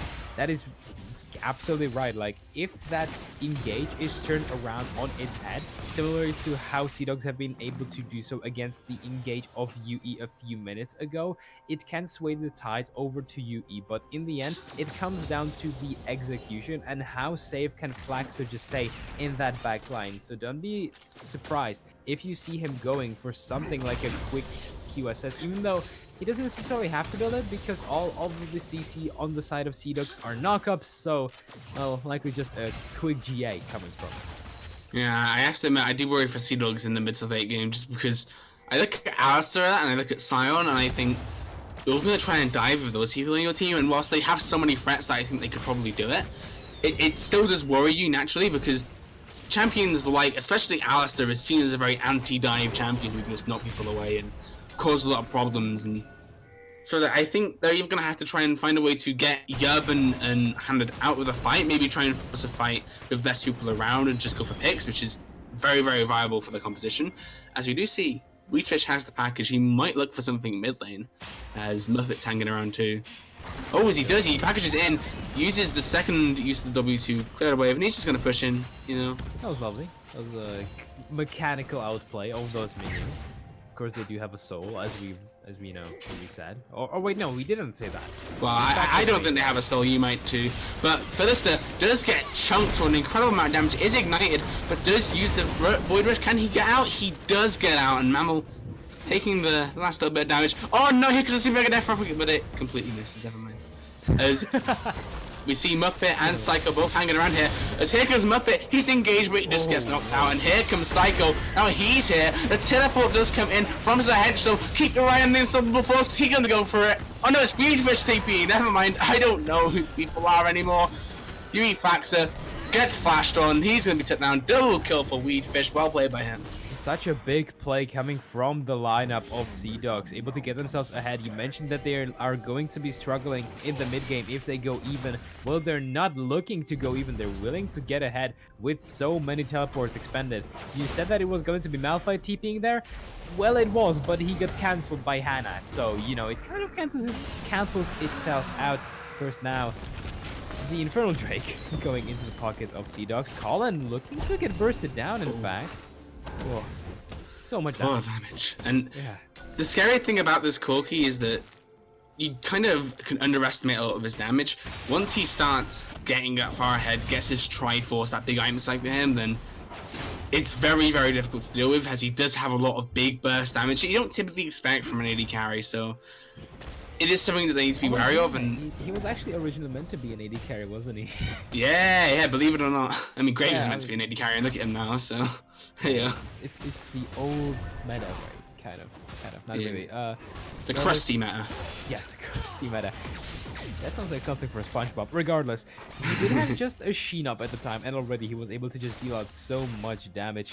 It's just Corki, he has one of the best power spikes in the game on this sweater. Of course, now Kevin goes in. Philister gets knocked up. He has to flash out. Big taunt though from Mammal to save his AD carry. We didn't get that taunt off. I think Philister just got ran down there. Great by Mammal just to peel off. And Mammal came up clutch over there, making sure that there is nothing that yes, an enemy. Why am I stuttering? Can find in that bot lane. Psycho. He's clearing out stuff, not really able to find too much pressure on the map just yet. He is currently 0-2, but that sort of stems from the fact that he got shut down so many times by Muppet. I have to give it to the man. He has been pathing just so effectively. He has always known where Psycho is, always has been able to counter jungle him, and whenever he knew that he wasn't at that side of the map, he just went to the other one and gained a couple of quick kills. In the end, that is why you're now sitting at a 2k gold lead for the side of Seadogs. Yeah, Seadogs have done very well for themselves at the start of this game. It was initially looking very slightly rough, but now they've got a very big lead in the mid lane of about 1k gold roughly. Bot lane doing fairly even, which after the first kill you're kind of happy with. Top lane going well for Malphite, just a little bit of a wet noodle. I love seeing a few slaps go down. Look at the man. He's just punching him. Yeah, man, just it's lovely. A love tap. Can't be one of them.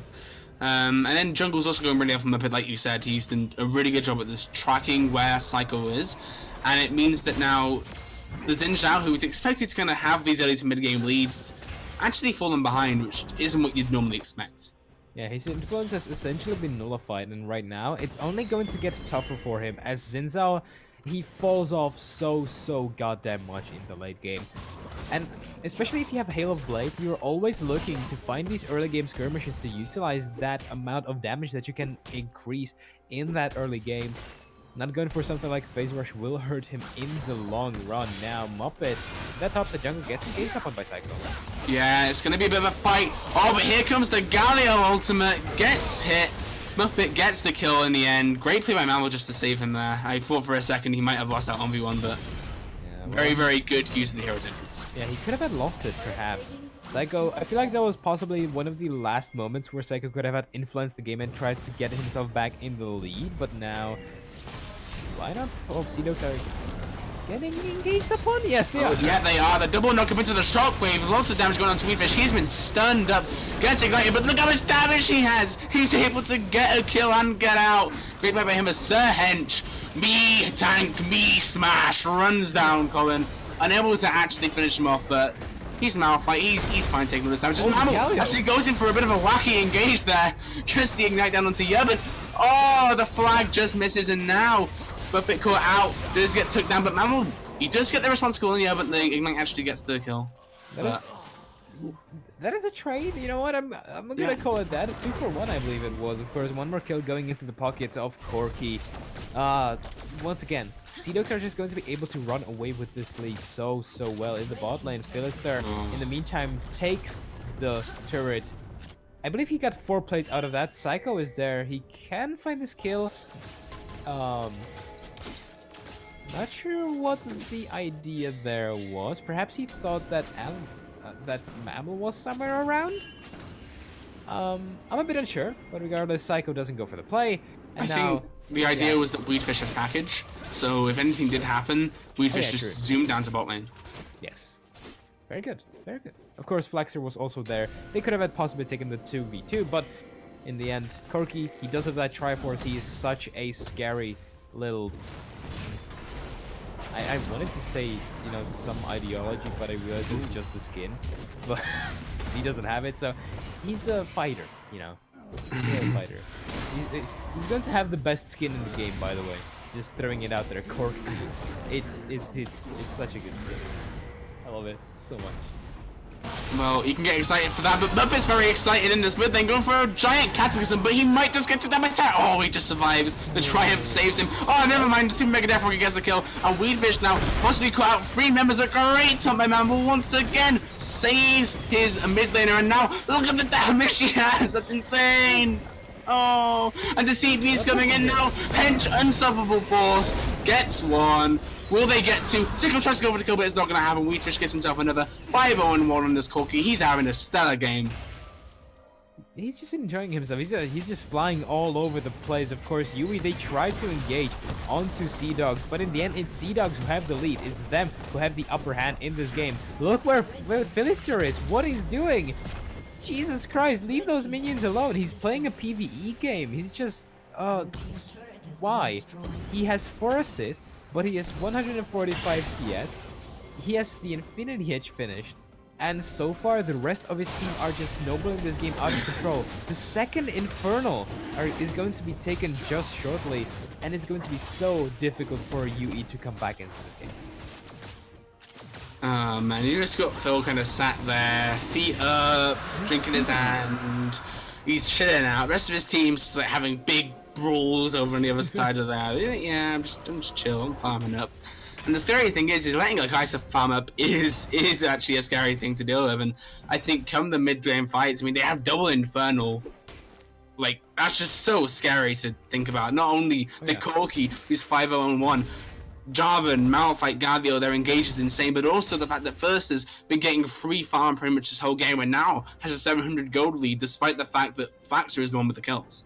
Yeah, pretty much. And I feel like UE, they sort of slept on this Kai'Sa. They wanted to go for so many of these fights, but now in the topside river.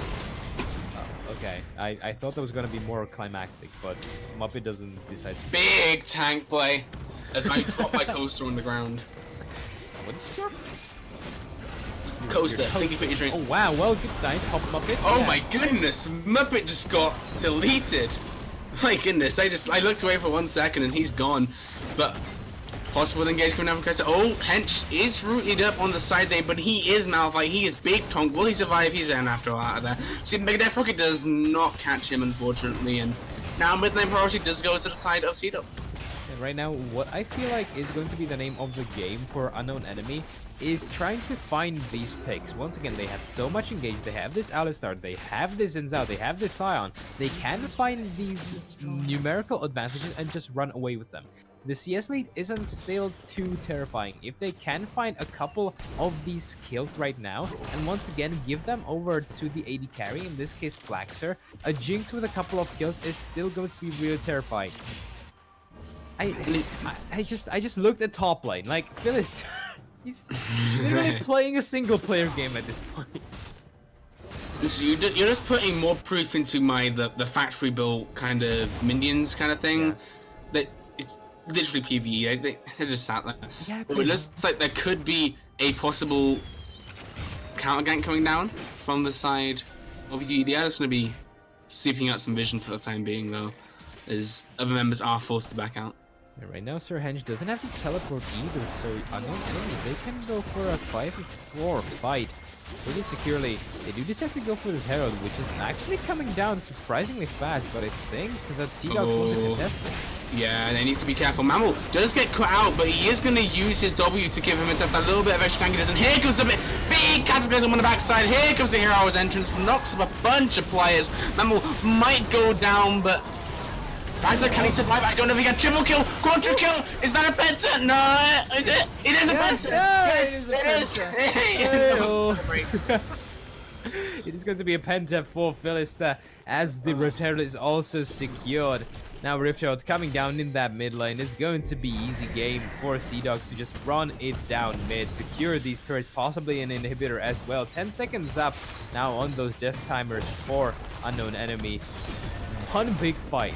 One fight where unknown enemy, they thought they had the upper hand, and indeed they kind of had, but in the end you have a fat Kai'Sa against you. You have so much counter engage and disengage on the other team, and so in the end it works out against them, and now they lose everything in the And I love this from Phil. Phil sat there on the sidelines farming up, completely forgot about him. Then one fight, he just goes in, walks in, his first 5 kills end up being a pentakill.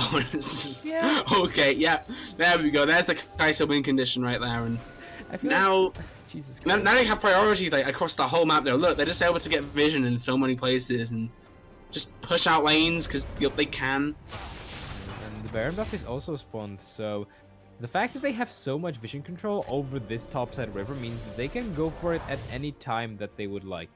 Now, the silver lining for unknown enemies is that they do have that tier 2 turret in that top lane, which sort of keeps Seadogs from just, running it over to that Baron pit. Of course, unknown enemy, they were able to secure some vision around it. They do have that one control ward, they do have the ward inside of the pit itself, and the dragon will be spawning in about 30 seconds. So there may be some contention here. Hannah does have the teleport. If he Eyes wants on to go package. there. He might be looking for something. He could be going for something here at the top lane. Meanwhile, wet noodle fight. Really Oh, exciting. Ooh. This is the kind of top lane action I like to see. Oh yeah. They now both have teleport, I believe. Or Sir Hench is just coming out now, but now there's no worry about Sir Hench being on the side lane on his own, not really doing much, because he does have the ability to just teleport into the fight. And now Sion backing off could possibly be looking to group with his team, but I think they're just gonna have to give over this dragon. This is another Infernal though. That's triple Infernal. It's triple Infernal. If Oh. this game ever goes Oh, on for Sion too long, TP though. They're gonna look to try and collapse. Hannah does get chunked out very quite tiny though, and now here comes Sir Hench. He's looking for an onslaught. There's the flag and drag. Sicko actually just gets out, but no, the unstoppable onslaught catches 2, and now they're just gonna look to push down bot. And this could be a very, very quick game. I don't know if they're gonna be able to end yet though, because Muppet does go quite low, and there is certainly a possibility of them turning a fight. Will they risk it now, or will they just walk over, try and get some of the lanes first? Maybe. It looks like Foster's just going for the inhibitor. He's very happy to try and get that, and as so many people go up to respond, look at Hannah, he's taking so much damage. Weedfish actually going in for a kill, taking a lot of damage from the tower, but is able to get out. They will be now looking towards the bot side. Can they get that tower, maybe even inhibitor? I don't know if they can, because there are 3 players on full health, but they are going to look to retreat, and we do see Philister heading towards this top side now. Could possibly be looking to establish some vision around this Baron. That's where I want to see Seadogs head next. and right now the inhibitor in the mid lane has been taken, meaning that there is just going to be so many more possibilities for them to set up that vision around this Baron pit, as you said. Of course, unknown enemy, they sort of know what's going on right now, but with this entire lineup of Seadogs just flowing out of their base and into that top side of the map, that may not very well be the case anymore.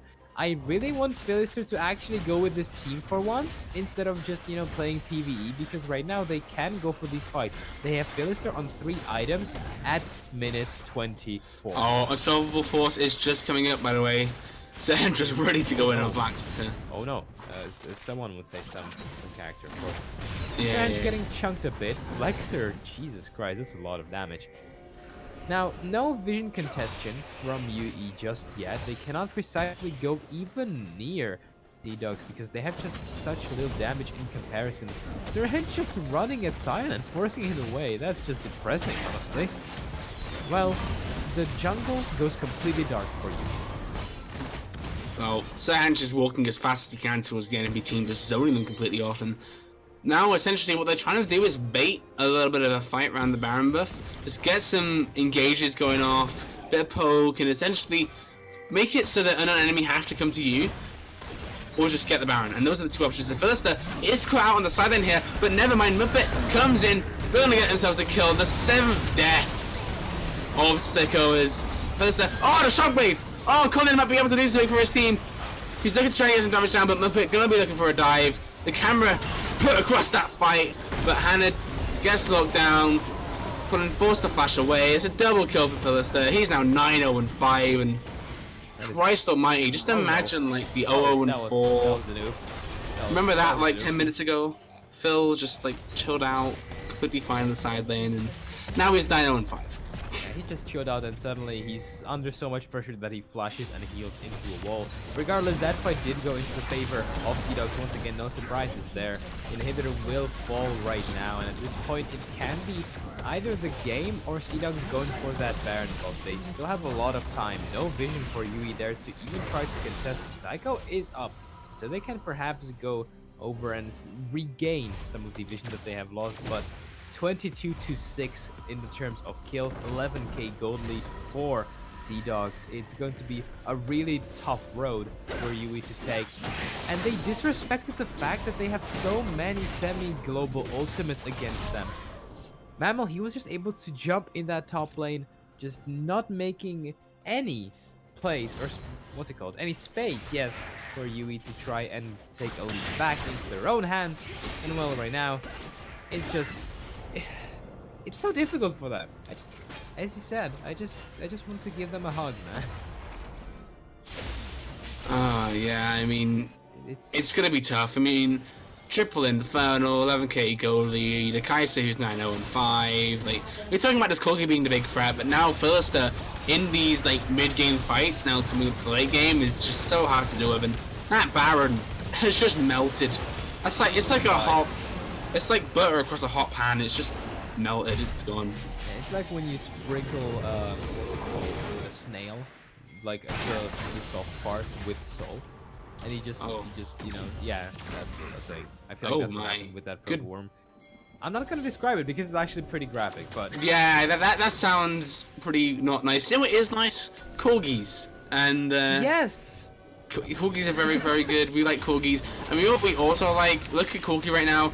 He has the package available, and it means that now they can push through bot side, and they know that if there is a fight that happens, Weedfish will come straight from mid, packaging big damage, and it's this nice global pressure that Corgi has that I really like. And right now, Colin is forced into that mid lane and possibly also top lane as here he the is. super minions come around now. Possible engage can come through from Seadogs in this bot lane. That turret is going down just to the minions. That is, and also Philister. I mean, no surprises there. Oh, but the Cataclysm gets thrown down onto Faxa. He just escapes to see with no help, but Psycho has been took down. This looks like it could be the final fight of the game. Hench gets the assault onslaught, going down onto around there. Double kill for, oh my god, no! Battle! Triple kill! Go on, Weedfish! Can he get the 4th? We'll see if he can. He's just going to be trapping him in the base, though. Oh, is here come Jebin? Can he make anything happen? No, that's the Nexus going down. I was wondering if Weedfish could possibly get a penta there, but it wasn't going to happen. Yeah, I don't 27 minutes. What a game.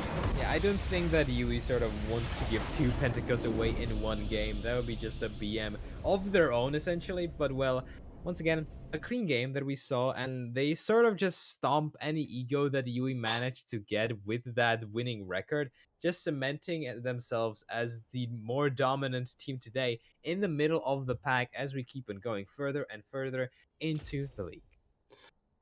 Now, I'm going to ask you about MVP, but first of all, I don't know if you knew this on stream too, check the damage graph.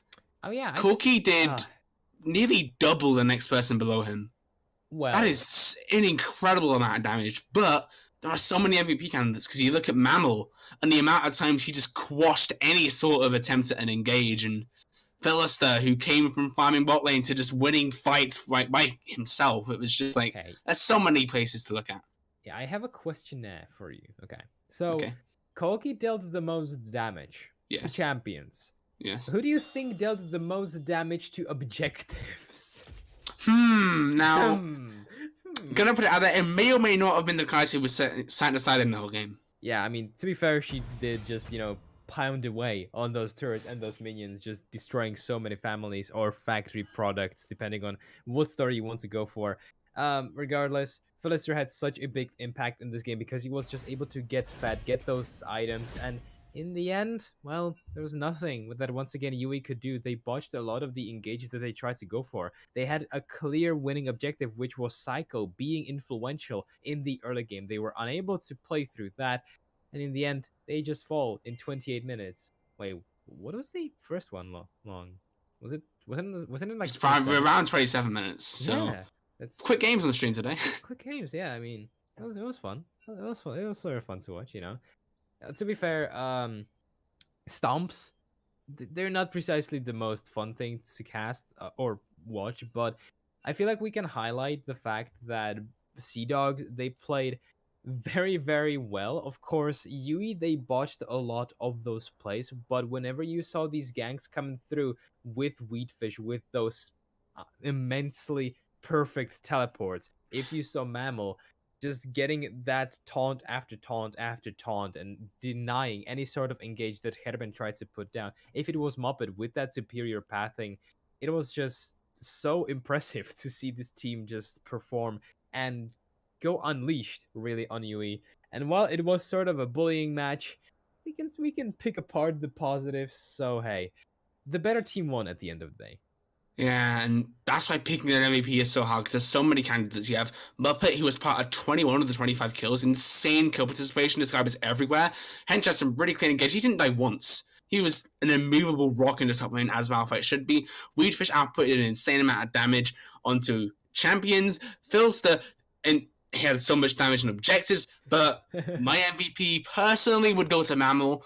Because every single fight, you look at Mammal's positioning, the way he was playing, the amount of CC he locked down on members, when he was always going for the right hero wrenches at the right time, big taunts, like, I find it hard to argue against this. I have to say Mammal. Yeah, I mean, to be fair, Mammal was one of the most crucial picks on that Galio. Wait, no. Galio was one of the most crucial picks for Mammal, and he was able to pull it off flawlessly, I'm going to say, against Herben. Just shut him down, making sure that Yui cannot find a single thing, making sure that it's indeed Seadogs. Why am my brain is just melting. That it was Seadogs who were able to find those leads. And so, yeah, it was a lot of individuals stepping up. Sir Hench also with that solo kill in the top lane in the first few minutes on Hannah, as Malphite. I feel like that's also an impressive stat to give. So, yes, a really lovely game today from Seadogs. I'm really looking forward to see them actually perform going into the league because I'm not actually sure who they play next. I don't think that they're going to be on stream, but well, best of luck to them, in the upcoming week. Yeah, and that will be it for the 6th week of SQ1. Join us next week. I don't know what games are exactly being streamed yet, but as that Baron was melting, I think our brains are starting to melt too. Yes. We had 2 very, very explosive games on stream. Tune in next week because I'm sure the games will probably be equally explosive. It should be incredibly fun to watch. Exhaustive? I think you meant to sound fun, right? Well, incredibly fun, and I mean, the more fun something is, usually the more tired you are after anyways, because you've exerted all that energy. And as a play-by-play trying to cast these games, it's been incredibly fun. True. So, for everyone on stream for watching, thanks a lot. Thanks to all the casters, the admins for running it all. all that good stuff, and we'll see you guys next week. Yeah, have a good night, everyone.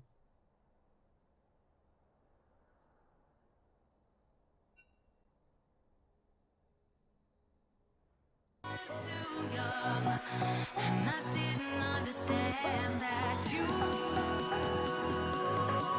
no one. And I can't wait to see you again.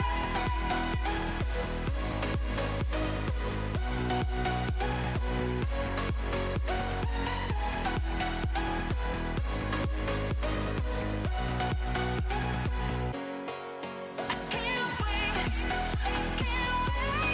I can't wait. Can't wait. I can't wait. I can't wait.